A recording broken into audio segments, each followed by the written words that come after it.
Hi, ito po ay si Shelbert A. Dondoyano Sr. alias Veritas of Dipolog.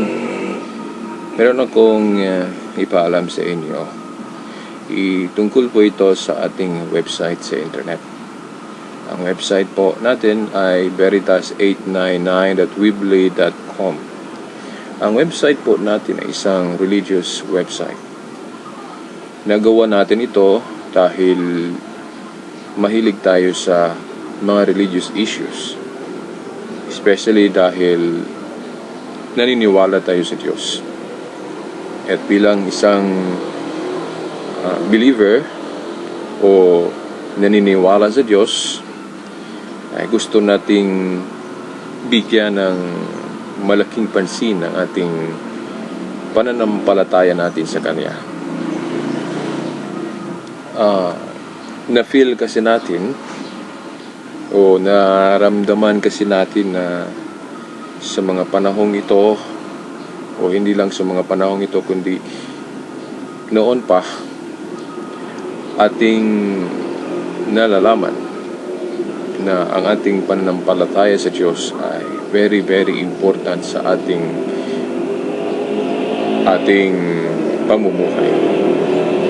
Ako ay isang Katoliko, at bilang isang Katoliko na naniniwala na ang Diyos ang naggabay sa ating pananampalatayang Katoliko, gusto ko pong ipaalam sa inyo ang ating website dahil meron tayong mga articles, videos, radio shows na nakalagay sa ating website o linagay natin sa ating website para makita ng iba katulad ninyo.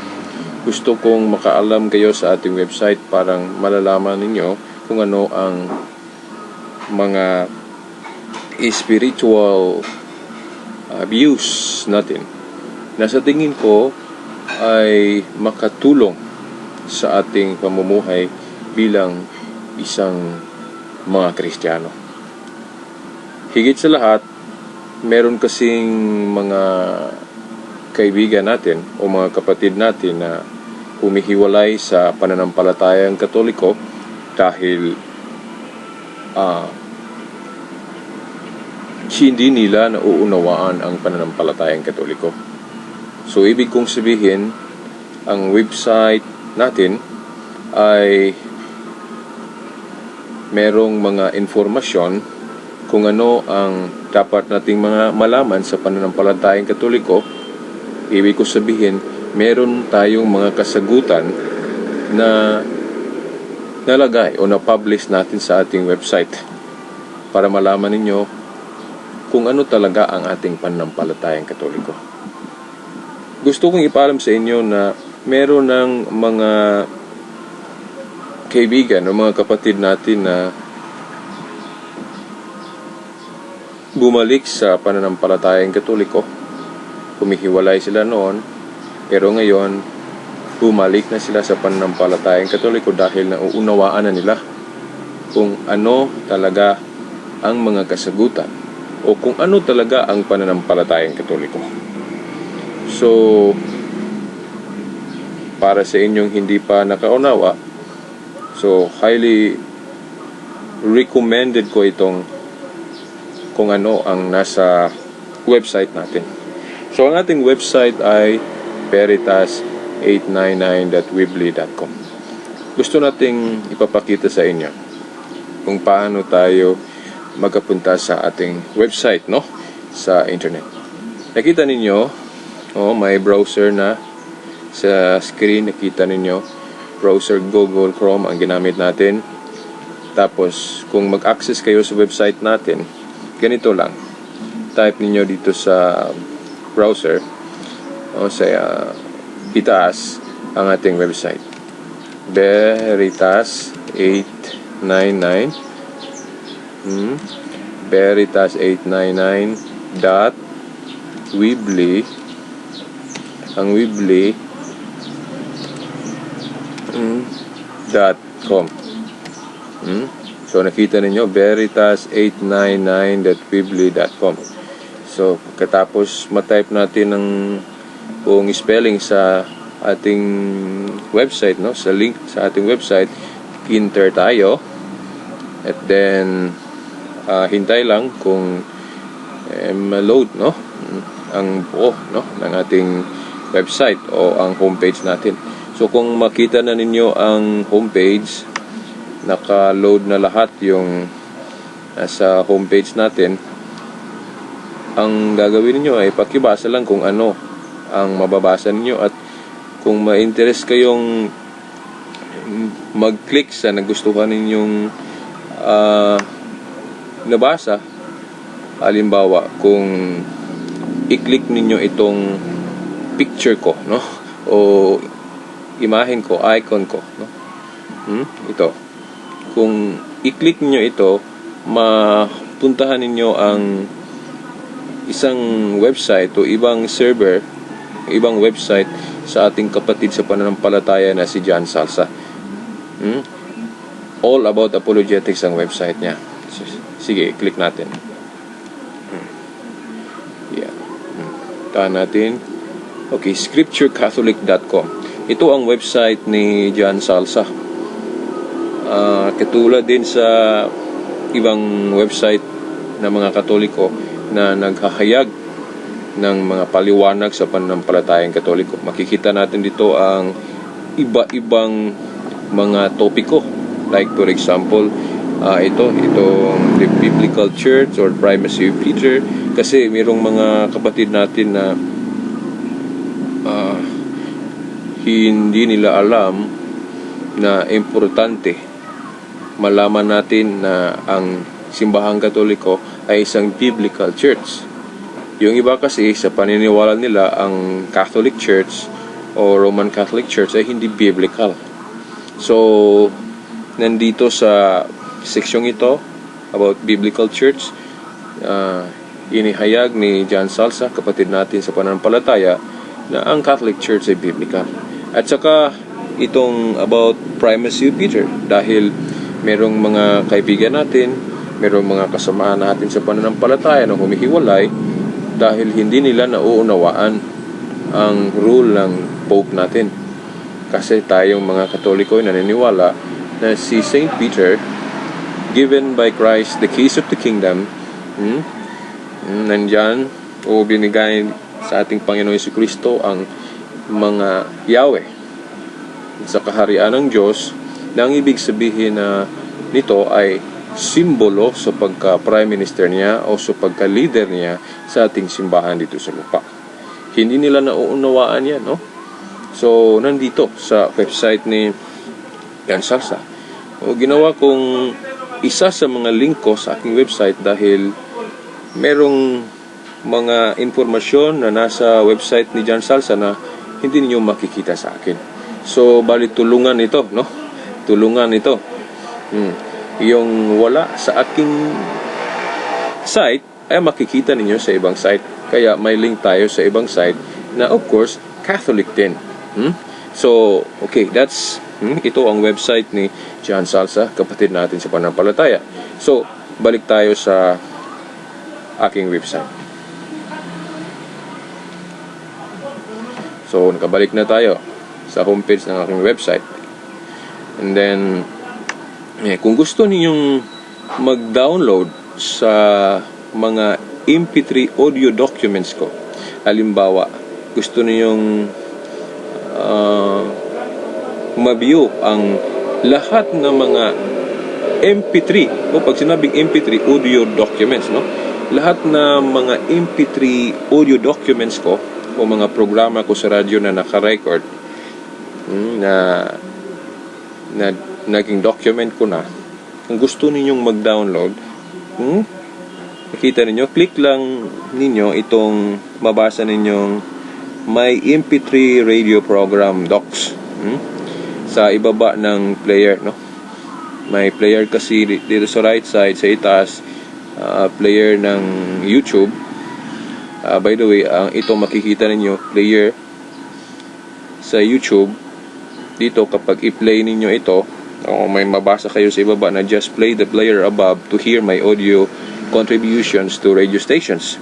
Ang mga programa ko sa radyo na nandyan, marinig ninyo. So kapag i-play ninyo ang player nito, halimbawa, click natin. Radyo nationwide. Breaking system ipopost ko muna para maintindihan nyo. Ang marinig nyo dyan ay yung mga programa ko. Nauna yung latest programs ko sa radio. Pero hindi lahat nandito kasi meron ako mga programa na noon pa pero hindi nakalagay dito. Ang pakinggan lang ninyo dito sa pag-play ninyo dito sa player ng YouTube, dito sa homepage ko, yung mga pinaka-latest radio programs ko na na-record natin at linagay natin dito. Pero yung mga una pa na hindi ko na kayang maging masama, o masama ko rito, so hindi na kasama dito. Pero makita ninyo ang iba dito na sa MP3 radio programs docs. Ito, click ko ha. Ito, tingnan nyo. SkyDrive. Makikita ninyo ang libre na server ng Windows Live. Binigyan nila tayo ng libre.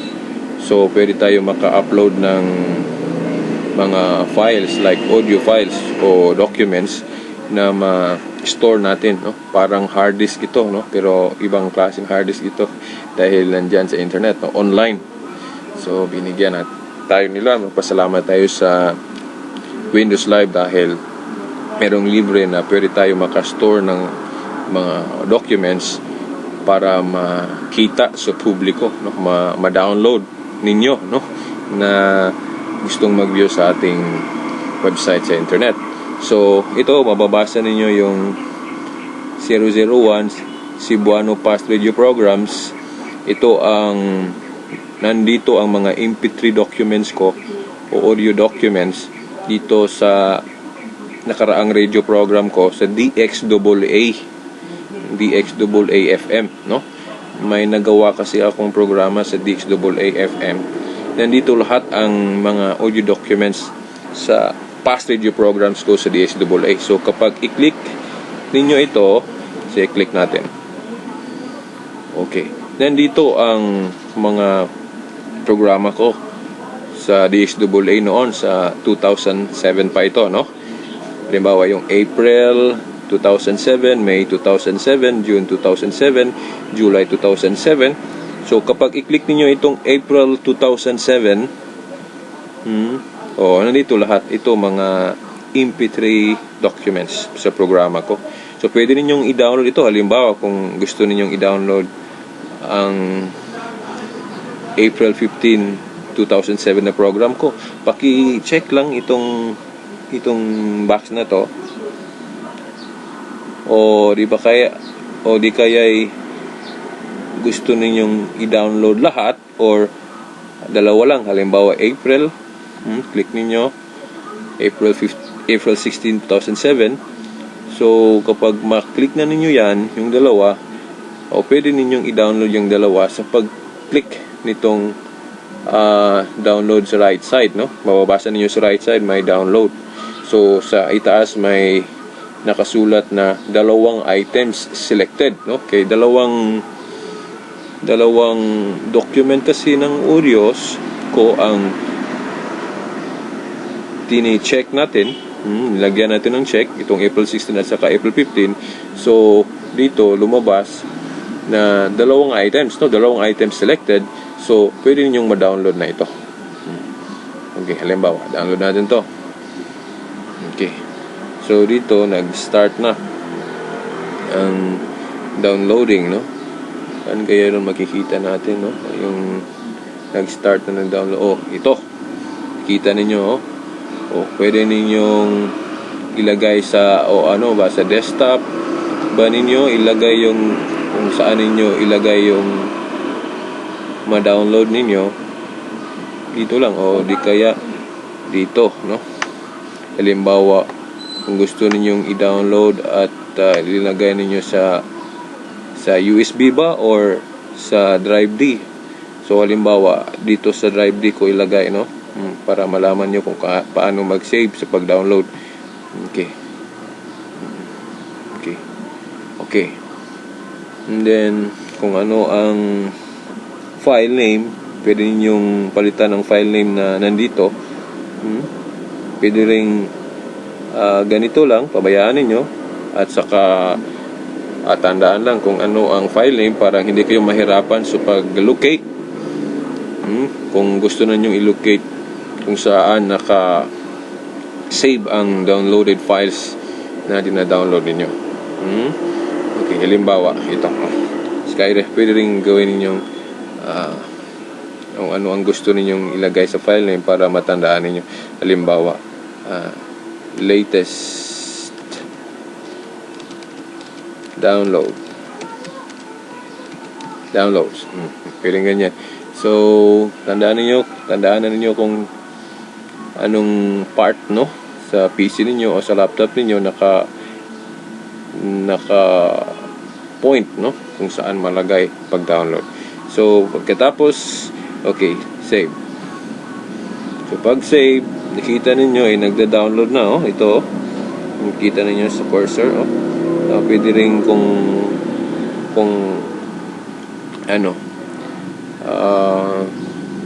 ano bang ginamit natin na browser? Google Chrome. Ang Google Chrome, kanya na makikita natin, nagda-download na. Kung gusto ninyong makita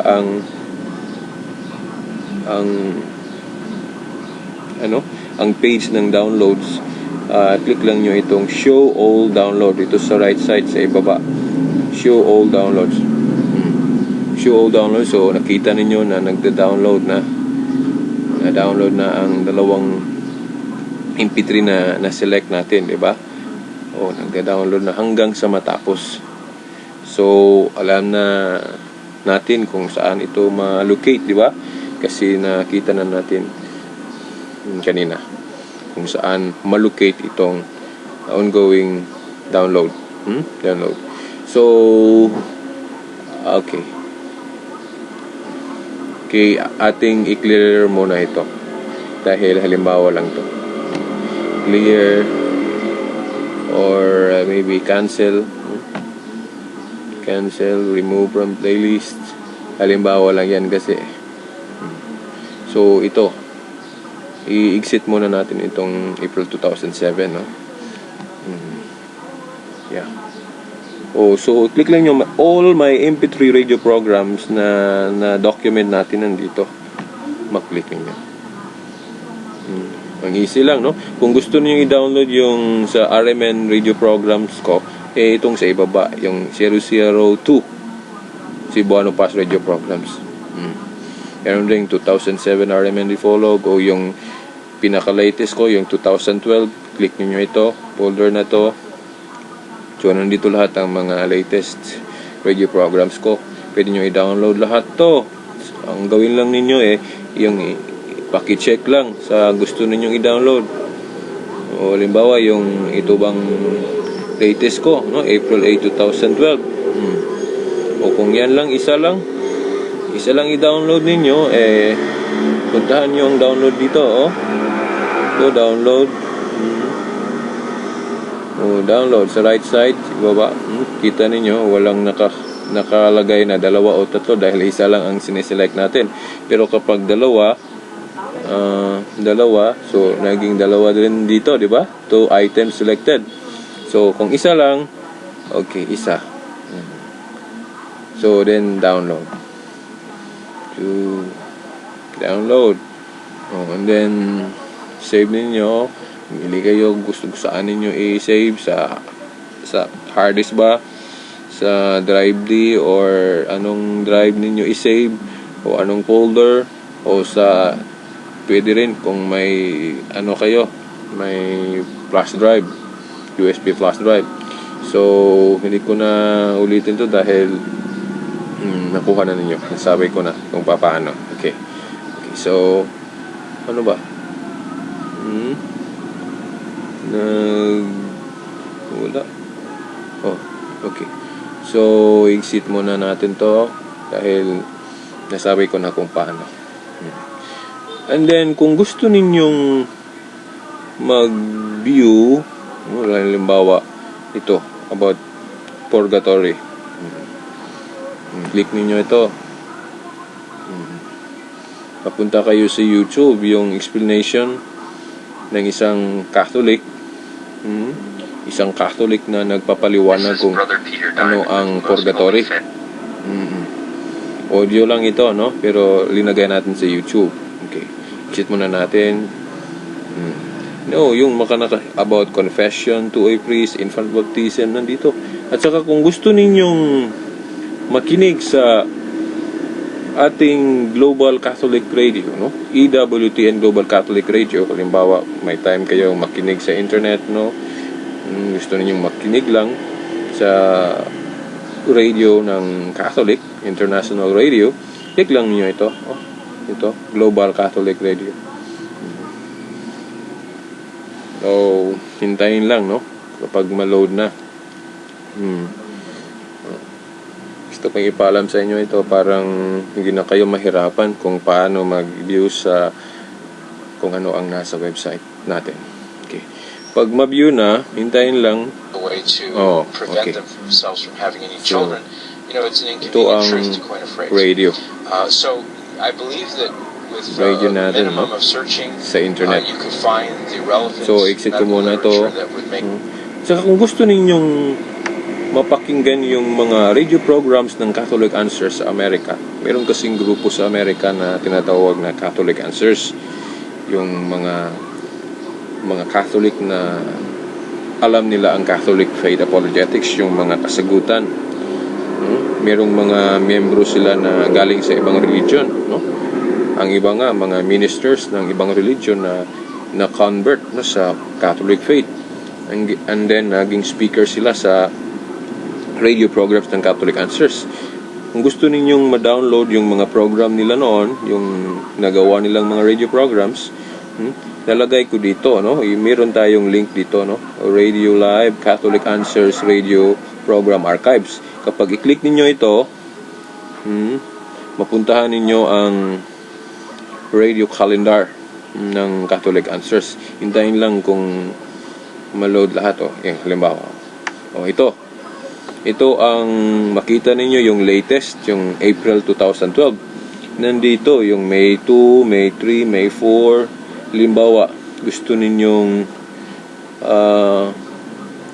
hindi ko muna i-click yan. Ito 2012. Kung gusto ninyong makita yung mga radio program documents nila sa halimbawa 2011 or 2008 ang nasa website nila, yung mga latest nila, ang pinaka old is 2008, no? Kita ninyo 2008. Pero sa nalalaman ko, before 2008 meron na silang radio programs pero hindi nila nalagay dito dahil siguro nahihirapan na silang ma-document pa yung una nilang mga programs na nagawa, no? So, ang nandito ngayon sa website nila ay yung from 2008, then 2009, 2010, 2011. Halimbawa, kung gusto nating ma-view yung sa 2008. 2008. Okay. Puntahan natin ang 2008. Dayon halimbawa, April or January. Click lang dito, December ba? Halimbawa, 2008 ng December. Click ninyo. Ito ang mga programa nila sa 2008 of December. Halimbawa, kung gusto ninyong mapakinggan itong Who Wants to Be an Apologist, Monday, no? Lunes ng December, no? December 1, Monday 2008. Nandito, dalawa ito, no? Kasi ang radio programs ng Catholic Answers radio program ng Catholic Answers ngayon, 2 hours. Bali, 2 hours. Usually, iba-ibang speaker sa 1 hour, and then second hour, iba namang speaker. So, kung halimbawa, i-click natin itong topic na ito. Who wants to be an apologist? Paki-click lang, no? Who wants to be an apologist? Click natin ito.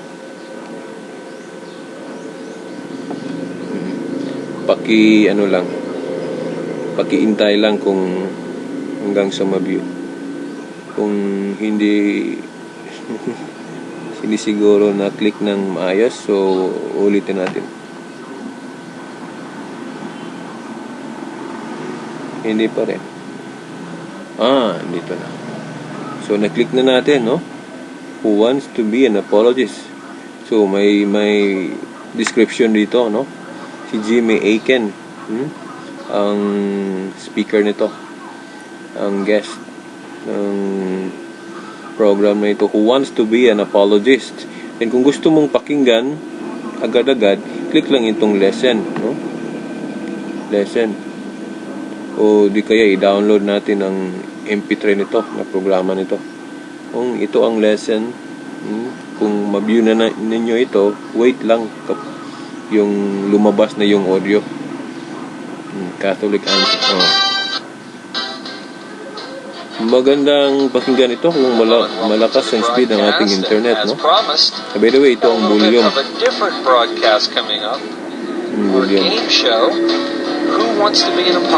By the way, itong si Jimmy Akin, sa nalalaman ko, protestante siya noon. Ating i-reduce muna ang volume, parang mapakinggan ninyo ako ng maayos. O itong si Jimmy Akin, siya ay isang former Protestant radio announcer. Mataas kung isasalaysay natin ang experience niya noon, no? Basta protestante siya at naging katoliko at naging apologist ng Catholic Answers. So, Jimmy, welcome. Program. Hey, how's it So, going, exit muna natin ito, ha? Jimmy, let's fill in the All we have to do now is to orient sa inyo kung paano mag-view What happens is kung I'll anong ask a series nasa of questions. anong nilalaman sa ating maximum website questions. o anong mga links Keep sa ating asking website. until either you reach Okay, kung gusto niyo i-download, pakiclick lang itong download, oh. Then, the same, no? Kapag lumabas na itong pop-up download, ano bang tawag nito? Kayo nang mag-name, magpangalan kung ano ito, basta merong pop-up. Ang purpose nito parang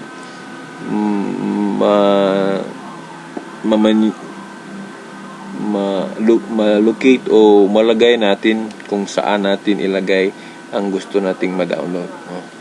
O my computer, kung gusto nating i-save sa ating USB external, ito makita ninyo dito, makiklik lang. Halimbawa nito ay yung drive D ko, tapos may file name, lagyan lang ng file name, o pwede rin palitan kung anong nandito na default, pwede kung ano-anong file name gusto natin at saka click save. So download na yan. So exit ko muna ito, hindi muna natin i-download. Ang gusto lang natin dito ngayon ay ma-orient ko kayo kung papaano mag-maneuver sa ating website. So back tayo sa website natin.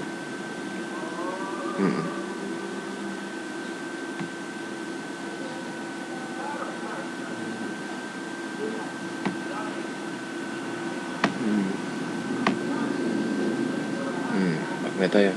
So marami pang makita ninyo sa website natin. All you have to do, hindi ko na lang iisahin lahat, no? Kasi ang dami. Ang dami rito. Kayo na ang mag-explore, no? Okay, about archives natin, pwede nyo maklik, Catholic Club. Kapag i-click ninyo itong Catholic Club, nandito yung ibang mga link na gusto nating ma-view ninyo. kung gusto kayong mag-research about Catholic faith, dito. Ito. So, yan lang muna siguro ang gagawin kong orientation sa inyo tungkol sa ating website. Siguro sa susunod, gagawa ako ng detalye. Kasi yung ibang nilalaman dito, baka hindi niyo kayang discoveryhin o alamin kung hindi natin personally i-orient sa inyo. So, pasensya muna kung hindi ko magawa ng buo ang pag-orient sa inyo tungkol sa website ko. Basta, explore lang kayo sa website natin. Veritas899.weebly.com. Okay, hanggang dito lang muna ako. Salamat sa pakikinig ninyo. Salamat. May God bless us all. Okay. To God be the glory.